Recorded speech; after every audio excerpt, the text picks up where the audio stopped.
Hello विद्यार्थी मित्रांनो, मी रमाकांत पांचाळ आपल्या या ऑनलाईन प्लॅटफॉर्मवर खूप खूप स्वागत करतो. आपण 12वीच्या विद्यार्थ्यांसाठी इंग्लिशची सिरीज लॉन्च केलेली आहे आणि आत्ताच रिसेंटली आपल्या बोर्डाने 12वीच्या परीक्षांची डेट डिक्लेअर केलेली आहे आणि या परीक्षा साधारणतः मे महिन्यात होतील असं आपल्याला न्यूज या ठिकाणी मिळालेली आहे. तर त्या संदर्भातच आपण आजचा व्हिडिओ तयार करत आहोत की आपला बोर्डाचा इंग्लिश पेपर कसा असणार आहे. अनेक विद्यार्थ्यांना क्युरियोसिटी आहे. क्युरियोसिटी म्हणण्यापेक्षा जास्त भीती आहे की आपला हा पेपर कसा येणार आहे, कारण याच वर्षी पहिल्यांदाच या नवीन सिलेबसचा पेपर विद्यार्थी फेस करणार आहेत.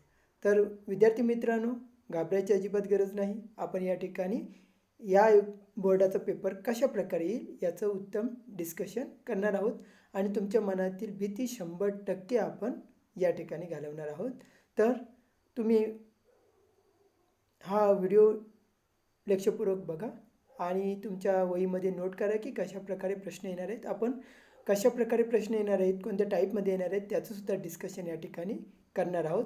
वन बाय वन आपण क्वेश्चन घेणार आहोत आणि त्या क्वेश्चनमध्ये कशाप्रकारे क्वेश्चन फ्रेम होतील हे आपण पाहणार आहोत. तर वेळ वाया न दवडता आपण आजच्या सेशनला स्टार्ट करूया. सर्वात पहिल्यांदा आपण बघूया की कशाप्रकारे आपल्याला मार्कांचं डिस्ट्रीब्युशन या ठिकाणी पाहायला मिळतं. म्हणजे लेसनला किती मार्क्स दिलेत, किती वेटेज दिलं आहे, पोएमला किती मार्क्स दिलेले आहेत ते आपण वन बाय वन पाहूया. सर्वात पहिला भाग आहे तो प्रोज, धड्यांचा लेसन.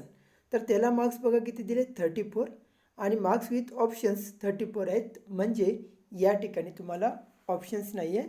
जे क्वेश्चन्स येतील ते तुम्हाला सॉल्व करावेच लागतील. या ठिकाणी वॉर क्वेश्चन्स येणार नाहीत.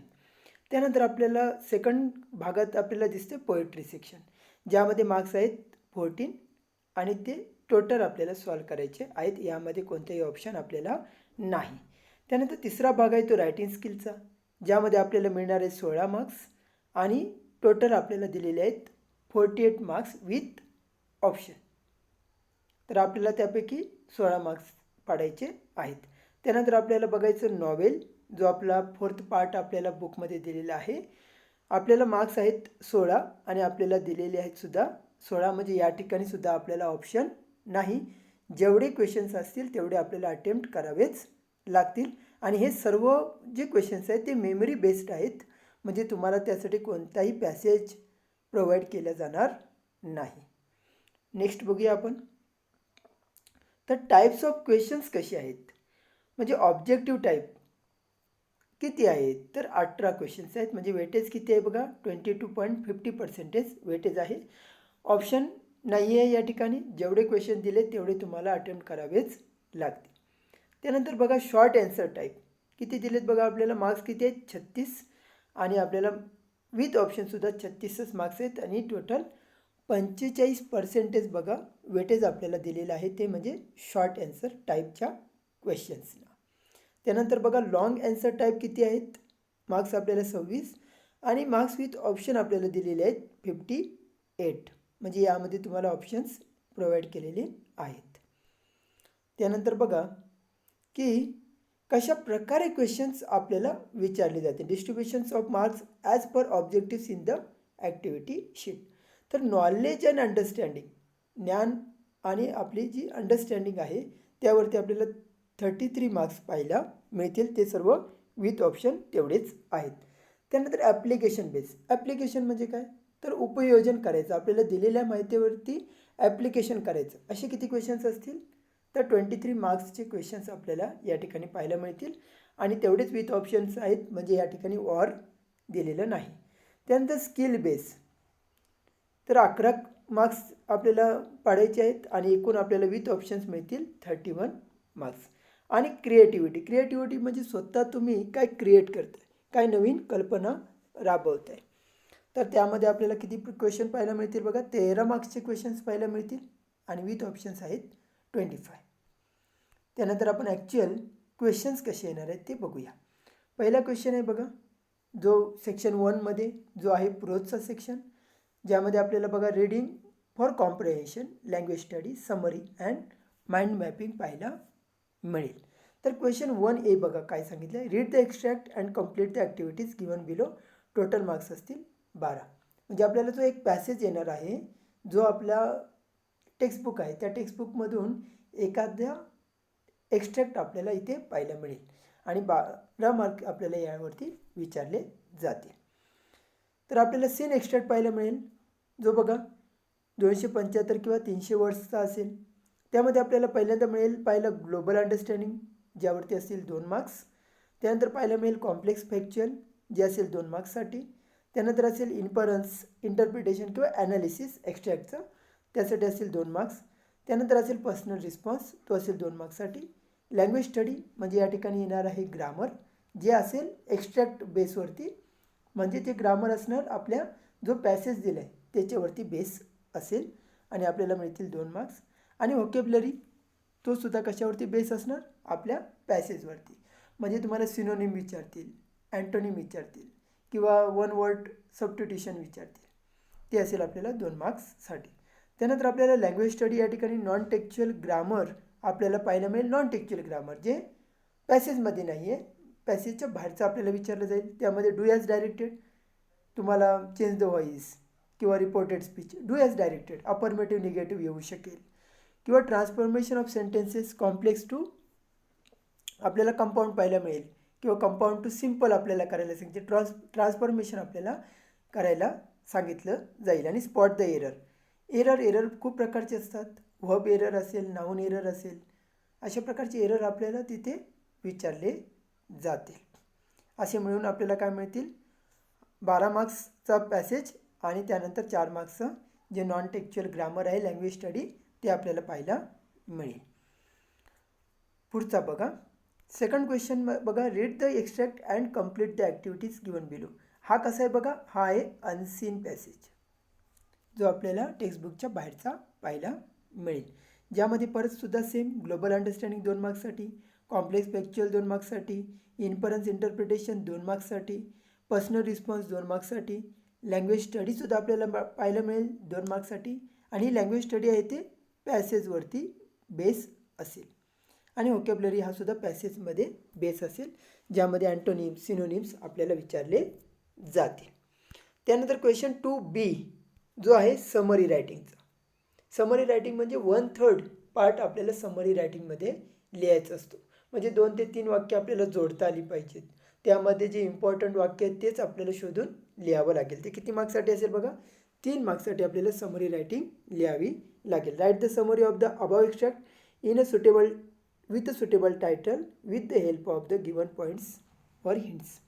आपल्याला काही पॉईंट्स वगैरे दिले जातील आणि त्याच्या आधारे आपल्याला समरी रायटिंग करावी लागेल. त्यानंतर माइंड मॅपिंग. माइंड मॅपिंग म्हणजे काय बघा, असे काहीतरी डायग्राम असेल, अशा डायग्राममध्ये फॉर्मॅट करायचं किंवा टेबलच्या फॉर्मॅटमध्ये तुम्ही करू शकता. Develop a mind mapping, frame design using your ideas, thoughts, concepts to illustrate develop on the given topic. त्याच टॉपिकवरती किंवा एखादा टॉपिक दिलेला असेल आणि त्या टॉपिकवरती तुम्हाला असं माइंड मॅपिंग तयार करायचं आहे. ते आहे 3 मार्क्ससाठी. त्यानंतर बघूया आपण क्वेश्चन 3 सेक्शन 2 पोएट्री, ज्यामध्ये असेल क्वेश्चन 3A, ज्यामध्ये असेल आपल्याला एक एक्स्ट्रॅक्ट स्टांजा दिलेला असेल पोएमचा आणि त्यावरती आपल्याला कॉम्प्रेन्शन बेसवरती काही क्वेश्चन्स विचारले जातील. ते असतील पूर्ण 10 मार्क्ससाठी. तर त्यामध्ये ग्लोबल अंडरस्टँडिंग, इन्फरन्स 2 मार्क्ससाठी, पर्सनल रिस्पॉन्स 2 मार्क्ससाठी, पोएटिक डिव्हाइस म्हणजे काय, तर जे फिगर ऑफ स्पीच आहेत त्याला आपण म्हणतो पोएटिक डिव्हाइस, ते असतील 2 मार्क्ससाठी. आणि क्रिएटिव्हिटी म्हणजे आपल्याला 2 ते 4 लाईन्स तयार करावे लागतील. म्हणजे तुम्हाला सांगतील एखाद्या पोएमचा शेवट चेंज करा किंवा काही शब्द दिले जातील तुम्हाला आणि त्या शब्दांवरती तुम्हाला पोएम तयार करावी लागेल 2 ते 4 ओळीमध्ये आणि त्यासाठी तुम्हाला मिळतील 2 मार्क्स. तर अशा प्रकारे 10 मार्क्स कॉम्प्रिहेन्शनवरती मिळतील. त्यानंतर सेकंड 3B आहे तो ॲप्रिसिएशनचा. त्यामध्ये काय सांगितले, read the extract and write as per instructions. Seen extract आपल्याला दिलेला असेल 10 to 15 लाईनचा आणि त्यामध्ये आपल्याला काय करायचं आहे, एखाद्या पोएम दुसऱ्या पोएममध्ये दिलं जाईल आणि कॉम्प्रिहेन्शन एखाद्या दुसऱ्या पोएमचं आपल्याला दिलं जाईल. आपल्याला किती, नॉट आस्क्ड इन 3A म्हटलं, 3Aमध्ये विचारलेली नाही आहे अशी एखादी कविता आपल्याला दिली जाईल आणि त्या कवितेचं आपल्याला ॲप्रिसिएशन करावं लागेल 4 मार्क्ससाठी. त्यानंतर पुढचा क्वेश्चन बघा, question number 4, complete the activities as per the instruction given below. Writing स्किलचा भाग आहे बघा या ठिकाणी. तर एमध्ये आपल्याला काय करावं लागेल, drafting virtual message, statement of purpose किंवा ग्रुप डिस्कशन आपल्याला लिहावं लागेल. त्यापैकी एक लिहायचं बघा. 3 ॲक्टिव्हिटी दिल्या त्यापैकी एक लिहायचं आहे, त्याला 4 मार्क्स मिळतील. बीमध्ये ईमेल किंवा रिपोर्ट रायटिंग किंवा इंटरव्ह्यू 4 मार्क्ससाठी.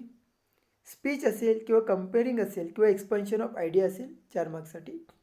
रिव्ह्यू असेल, ब्लॉग असेल किंवा अपील असेल 4 मार्क्ससाठी. तर काय म्हटलं बघा, ABCD paper setter should frame activities on all types in each set as option. सगळ्या प्रकारच्या ॲक्टिव्हिटीज आपल्याला सेट करावे लागतील आणि स्टुडंटला काय करावं लागेल, त्यामधलं एक निवडावं लागेल. त्यानंतर पुढे बघा, अशा प्रकारे आपल्याला रायटिंग स्किल विचारलं जाईल, ज्यामध्ये समरी असेल, माइंड मॅपिंग असेल किंवा ॲप्रिसिएशन असेल, हे सुद्धा रायटिंग स्किलच आहे. किंवा ड्राफ्टिंग व्हर्च्युअल मेसेज असेल, SOP असेल म्हणजे स्टेटमेंट ऑफ पर्पज असेल, GD असेल म्हणजेच ग्रुप डिस्कशन असेल, ईमेल असेल, रिपोर्ट असेल, इंटरव्ह्यू असेल, स्पीच असेल, कॉम्पेअरिंग असेल, एक्सपान्शन ऑफ आयडिया असेल, रिव्ह्यू असेल, ब्लॉग असेल किंवा अपील असेल. अशा प्रकारे रायटिंग स्किल आपल्याला विचारलं जाईल. आणि जे विद्यार्थी आता हा व्हिडिओ बघतात त्यांनी ह्या सगळ्या प्रकारचे किमान 5-5 तरी मॉडेल तयार करून ठेवा, जेणेकरून तुम्हाला परीक्षेत त्याचा उपयोग होईल. त्यानंतर बघा, कशा प्रकारे मार्कांचं डिस्ट्रीब्युशन केलं जाईल. त्यामध्ये बघा, जर ड्राफ्टिंग लिहित असो आपण व्हर्च्युअल मेसेजचा, तर कंटेंटसाठी आपल्याला 2 मार्क्स मिळतील. सिक्वेन्स कसा आहे, फ्लो ऑफ आयडियाज कसे आहेत त्यासाठी 1 मार्क मिळेल. आणि ॲप्रोप्रिएटनेस म्हणजे काय, किती योग्य आहे, कसा यूज केला आहे त्याचा, किती प्रॉपरली तुम्ही लिहित आहे, किती प्रॉपरली तुम्ही लँग्वेज यूज करताय, त्यासाठी 1 मार्क मिळेल. जर तुम्ही स्टेटमेंट ऑफ पर्पज लिहित असाल तर कंटेंटसाठी 2 marks, sequence flow of आयडियासाठी 1 mark आणि ॲप्रोप्रिएटनेससाठी 1 मार्क मिळेल. ग्रुप डिस्कशन जर लिहित असाल तर कंटेंटसाठी 2 मार्क्स, सिक्वेन्स आणि फ्लो ऑफ आयडियाजसाठी 1 मार्क आणि ॲप्रोप्रिएटनेससाठी 1 मार्क मिळेल. त्यानंतर पुढचा भाग आहे सेक्शन 5, लिटररी जेनर नॉवेल. त्यामध्ये क्वेश्चन 5A काय विचारलं जाईल बघा, complete activities given below as per the instructions. काय असेल, activities on history of English novel, activities on history of English novel 2 आणि 2 4 मार्क्ससाठी असेल. Activities to be framed on MCQ, match the column, chronological order, fill in the blanks, true false, elements of novel or any other novel activities. Activity should not be repeated in the sub-question. Sub-questionमध्ये activities repeat करायच्या नाही. Activities in question 5A should be framed on textbook content number 4.1. म्हणजे 4.1 जो आपला textbook content आहे त्यावरतीच आपल्याला question 5A विचारला जाईल. बघा, तर क्वेश्चन 5A मध्ये कोणत्या कोणत्या प्रकारचे क्वेश्चन्स आपल्याला विचारले जातील. 4.1 ऑफ द कोर्स बुक 4.1 वरती आपल्याला विचारले जाईल. काय विचारले बघा, activities on history of English novel, history of English novel. काय म्हटलं बघा, what type of activities to be framed, कशा प्रकारे ॲक्टिव्हिटीज असतील. तर MCQ विचारले जातील, मॅच द कॉलम विचारले जाईल, क्रोनॉलॉजिकल ऑर्डर विचारले जाईल म्हणजे क्रम विचारला जाईल एखाद्या घटनांचा, फिल इन द ब्लँक्स विचारले जाईल, ट्रू ऑर फॉल्स विचारले जाईल, एनी अदर ॲक्टिव्हिटीसुद्धा चालेल. आता सॅम्पल ॲक्टिव्हिटीज बघूया.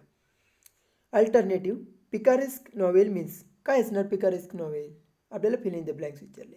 त्यानंतर अ रक किंवा अ लेटर, अ ग्रोथ. त्यानंतर बघा पुढे विचारले true or false, Rajmohan's wife was written by Raja Rao, true or false विचारलं जाईल. किंवा मॅच द कॉलम विचारलं जाईल, एका साईडला ए ग्रुप दुसऱ्या साईडला बी ग्रुप. बघा म्हटलं टेल ऑफ जेनजी, मेरी शेलीचं लिहिलं का तिने. अशा प्रकारे मॅच द कॉलमसुद्धा विचारले जातील 5A मध्ये. अजून काय म्हटलं बघा, तर 5A मध्ये आपल्याला सेटिंगसुद्धा विचारली जाईल, the place, period, time, climate or weather, lifestyle and background in which the story take place.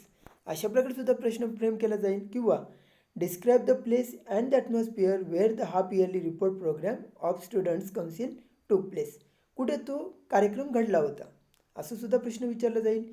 किंवा लँग्वेज बेसवरती सुद्धा विचारलं जाईल, the language, style and techniques used by the author for the narration of the course of events in the novel, कशा प्रकारे ते language वापरलेली आहे. किंवा describe the language used by miss Phillips to convince Denham in the question answer session. Question answer सेशनमध्ये त्या फिलिप्सने कोणती भाषा वापरली होती कन्व्हिन्स करण्यासाठी कुणाला? डेनमला. अशा प्रकारे सुद्धा क्वेश्चन फ्रेम होऊ शकतील. त्यानंतर बघा 5B. Answer in 50 words to the questions given below. Questions to be framed on elements such as plot, structure, theme, setting, language or character. अशा प्रकारे क्वेश्चन आपल्याला फ्रेम करावे लागतील. बघा काय म्हटलं आहे, डिस्क्राईब असेल, एक्सप्लेन असेल, कॉम्पेअर असेल, कॉन्ट्रास्ट असेल, नेम किंवा डिस्कस अशा प्रकारे असेल 2 मार्क्स आपल्याला मिळतील. Illustrate, interpret, narrate, justify, find, identify अशा प्रकारे क्वेश्चन्स आपल्याला विचारले जातील.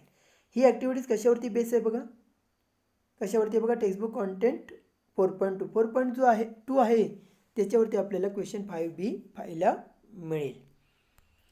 कशा प्रकारे क्वेश्चन्स फ्रेम केले जातील ते बघूया.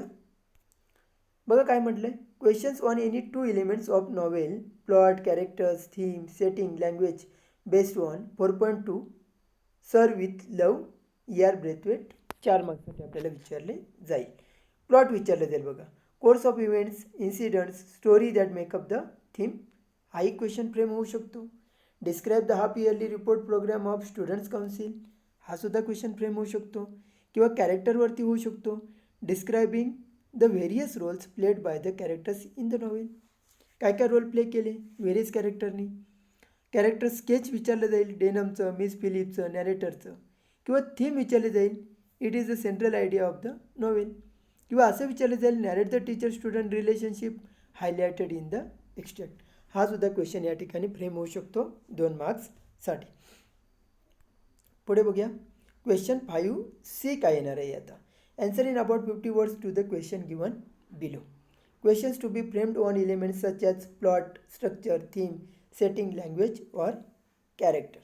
Describe, explain, compare, contrast, name, discuss, illustrate, interpret, narrate, justify, find, identify. 2-2 मार्क्ससाठी questions आपल्याला विचारले जातील. आणि ही सगळी ॲक्टिव्हिटी जी आहे क्वेश्चन 5C ही कशावरती बेस्ड आहे बघा, कंटेंट 4.3 वरती अवलंबून आहे. आता क्वेश्चन्स कशा प्रकारे फ्रेम होतील ते बघूया जरा. Question 5C activities questions will be based on 4.3 around the world in 80 days. 4 मार्क्ससाठी आपल्याला विचारलं जाईल. प्लॉट विचारलं जाईल, narrate the major events that took place in the life of Phileas Fogg from his imprisonment to winning the wager. म्हणजे तुरुंगापासून, अगदी तो तुरुंगात अटकसुद्धा झाला होता फिलियस फॉक्स, आणि त्याचं काय करायचं, मेजर इव्हेंट्स जे घडलेत तिथपासून ते अगदी त्याने जे चॅलेंज लावलं होतं ते जिंकण्यापर्यंत किती इव्हेंट घडले ते तुम्हाला लिहायला या ठिकाणी लागेल. त्यानंतर बघा कॅरेक्टर विचारले जाईल, कॅरेक्टर स्केच कोणाचं, फिलियस फॉक्सचं, औडाचं, पॅसापर्टूटचं आणि फिक्सचं. अशा प्रकारे तुम्हाला कॅरेक्टरसुद्धा लिहायला लावतील. किंवा theme, justify the statement he is Fogg object however to be victorious and not to win the money. बघा या लेसनची जी थीम आहे ती, तो जो फिलियस फॉग आहे तो पैसे मिळवण्यासाठी जिंकत नाही, तर स्वतः विजयी होण्यासाठी तो काय करत आहे, ती पैसे जिंकण्याचा प्रयत्न करत आहे. आणि आता शेवटचा क्वेश्चन बघूया 5D. Answer in 50 words to the questions given below. Questions to be framed on elements such as plot, structure, theme, setting, language or character. Describe, explain, compare, contrast, name, discuss, illustrate, interpret, narrate, justify, find, identify अशा प्रकारे questions आपल्याला या ठिकाणी frame केलेले पाहायला मिळतील. आता ही जी 5D आहे ती कशावरती आहे, कोणत्या कंटेंटवरती अवलंबून आहे, तर 4.4 वरती. तर कशा प्रकारे क्वेश्चन्स फ्रेम होतील ते बघूया. बघा साइन ऑफ 4 हा जो लेसन आहे, शेवटचं जी नॉवेल आहे त्यावरती हा बेस्ड असेल. Plot, narrate in your words the visit of Miss Morstan at Sherlock Holmes place. ती व्हिजिट कशी होती हे नॅरेशन करायचं आहे. त्यानंतर कॅरेक्टर आपल्याला विचारले जातील, character sketch of Miss Morstan, Sherlock Holmes and doctor Watson यांचं कॅरेक्टर आपल्याला विचारलं जाईल. किंवा थीम विचारलं जाईल, write the central idea of the extract of the novel The Sign of 4. अशा प्रकारे 5D आपल्याला पाहायला मिळेल. त्यानंतर बघा एक स्पेशल नोट्स आपल्यासाठी दिलेत. Question 1 to 4 are purely activity based question. 1 to 4 जे आहेत क्वेश्चन ते ॲक्टिव्हिटी बेस्ड क्वेश्चन आहेत.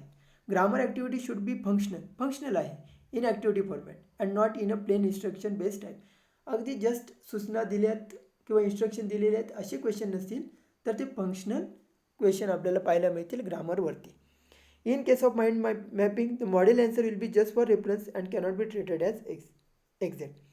बघा माइंड मॅपिंगसाठी जे काही आन्सर दिलेले असेल बोर्डाने प्रोव्हाइड केलेलं ते अगदी एक्झॅक्ट विद्यार्थ्यांचं असणार नाही. विद्यार्थी आपल्या मनाने माइंड मॅपिंग करू शकतो. म्हणजे या ठिकाणी तुम्हाला स्वातंत्र्य आहे की तुम्ही फ्रीडम आहे तुम्हाला की तुम्ही स्वतः माइंड मॅपिंग करू शकता. Activity should not be repeated by means throughout the activity sheet. कोणती ॲक्टिव्हिटी रिपीट होणार नाही. Varieties novel varieties are expected throughout the activity sheet. Novel activity जे आहेत त्याची व्हरायटी आपल्याला पाहायला मिळतील. क्वेश्चन 5 BCD आर प्युअरली जे BCD आहेत क्वेश्चन 5चे ते मेमरी बेस्ड क्वेश्चन्स आहेत. त्यासाठी तुम्हाला कोणताही एक्स्ट्रॅक्ट प्रोव्हाइड केला जाणार नाही. Two varieties of options are mentioned at each place similar format should not be repeated throughout section V. परंतु सेक्शन व्हीमध्ये कोणताही असा फॉर्मॅट नाही. अगोदरच्या बघितलं तर त्या रायटिंग स्किलमध्ये आपल्याला ऑप्शन्स प्रोव्हाइड केलेले आहेत परंतु इथे कोणतेही ऑप्शन्स आपल्याला प्रोव्हाइड केलेले नसणार. एक गोष्ट विद्यार्थी मित्रांनो या ठिकाणी लक्षात ठेवा की तुम्हाला मेमरी बेस्ड तुम्हाला नॉवेल तोंडपाठच असल्या पाहिजेत. त्यांची कॅरेक्टर तोंडपाठच असली पाहिजेत की त्या क्वेश्चन जो आलेला आहे त्याला कोणताही ऑप्शन नाही आहे. तो तुम्हाला अटेम्प्ट करावाच लागेल आणि त्यासाठी कोणताही पॅसेज तुम्हाला प्रोव्हाइड केला जाणार नाही. हे तुम्हाला लक्षात ठेवूनच त्या ठिकाणी अटेम्प्ट करावे लागतील. तर अशा प्रकारे आज आपण 12वीला येणारा न्यू पॅटर्न जो बोर्डाचा न्यू पॅटर्न आहे तो व्यवस्थितरित्या अभ्यास केलेला आहे. तुम्हाला आजचा भाग कसा वाटला ते नक्की कळवा. जर आवडला असेल तर नक्की लाईक करायला विसरू नका. अजून तुम्ही माझ्या चॅनलला सबस्क्राईब केले नसेल तर जरूर सबस्क्राईब करा आणि आपल्या सर्व विद्यार्थी मित्रांपर्यंत हा व्हिडिओ शेअर करा जेणेकरून त्यांना या भागाचा फायदा होऊ दे. तुम्ही माझे व्हिडिओ बघताय, छान छान कॉमेंट करताय त्याबद्दल खूप खूप धन्यवाद. Thank you very much.